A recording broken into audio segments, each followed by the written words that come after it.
The plasma blast wasn't meant for her. Everyone who saw it would later swear that Sarah didn't even pause to think.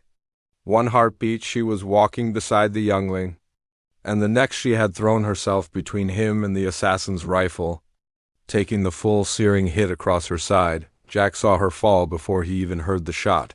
The docking bay of Varen Station erupted into chaos, alarms flaring, guards shouting, and a wounded human curled on the floor, shielding the trembling youngling with her own body. The youngling, a small Volf-scaled alien with silver fur, wailed and clung to her arm.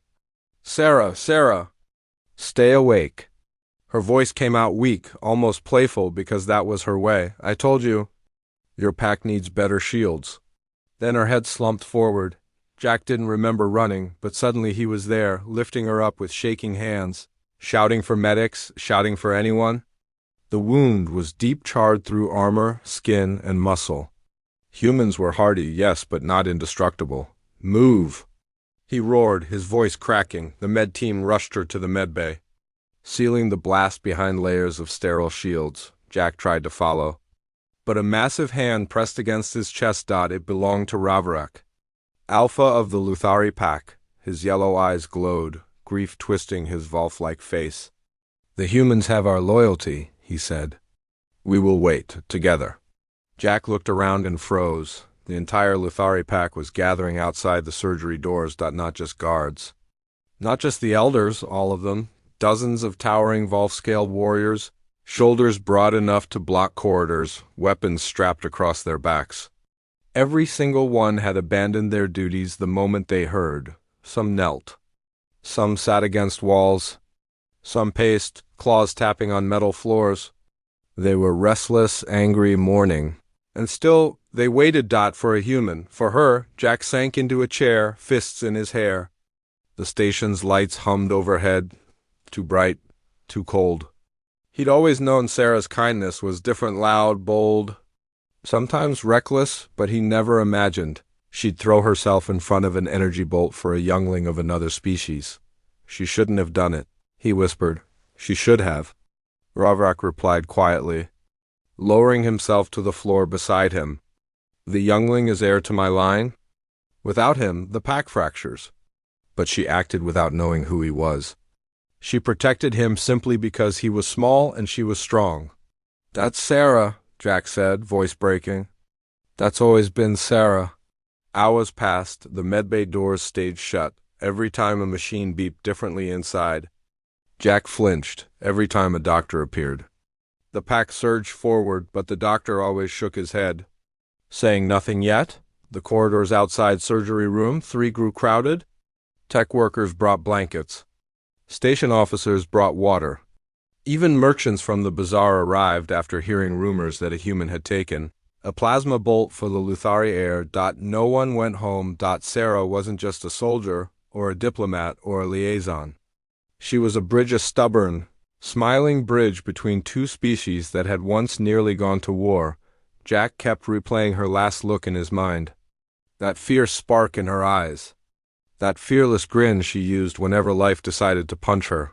"Idiot," he muttered. "My brave idiot."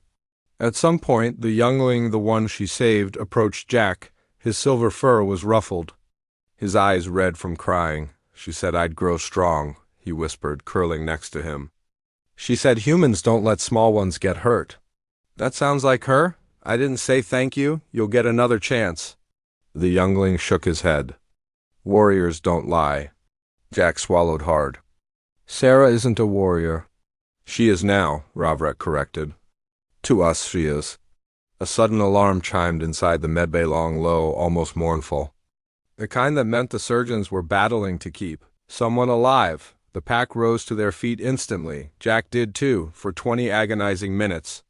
That alarm echoed, then suddenly silence, total, suffocating silence. The medbay doors slid open with a soft hiss, and Chief Surgeon Alara stepped out.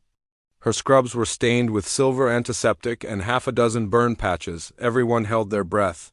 "The human lives," she said. A sound rippled through the pack, half howl, half sob, half roar. Some slammed fists against the walls. Some fell to their knees. Some hugged each other violently. Jack staggered forward, tears stinging his eyes. "Can we see her?" "She's unconscious," the surgeon replied. "But stable. She will recover." The youngling broke from Jack's side and sprinted into the medbay. No one stopped him. Inside, Sarah lay beneath soft lights, chest rising and falling with ventilator assistance. Her skin was pale, but her heartbeat was steady. The youngling curled beside the bed, placing a tiny claw on her hand. Ravrak entered silently behind him, bowing his head. "Your human is stronger than many warriors." Jack stood at her other side, brushing her hair away from her face. She always was. Hours later, when most of the pack had finally dispersed, Sarah's eyes fluttered open. Her voice was raspy. Did the kid make it?" Jack laughed through tears. "You're the one who almost didn't." She blinked, trying to sit up. Jack gently pushed her down. Ravrak approached, bowing deeply, something Luthari Alphas never did. "You have saved the future of my people. The pack is yours." Sarah stared at him. "I just did what anyone would—" "No," Ravrak interrupted. "Only you did."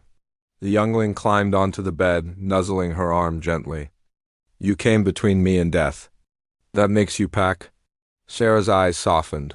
"And being pack," Ravrak continued, "means we stand for you. As you stood for him." It was only then she noticed the messages etched onto the medbay wall, symbols clawed by Luthari warriors during the long wait. Words of honor, loyalty, promise. Jack squeezed her hand. "They didn't leave." "Not even once? Why would they?" She whispered. "Family doesn't." She drifted back into sleep, surrounded by two species who now understood each other better. Because one human had thrown herself into the line of fire without hesitation. Outside, Varen Station buzzed with a new rumor. The day a human saved a pack, and the day a pack refused to let her fall alone, Phi they called it, and they were right.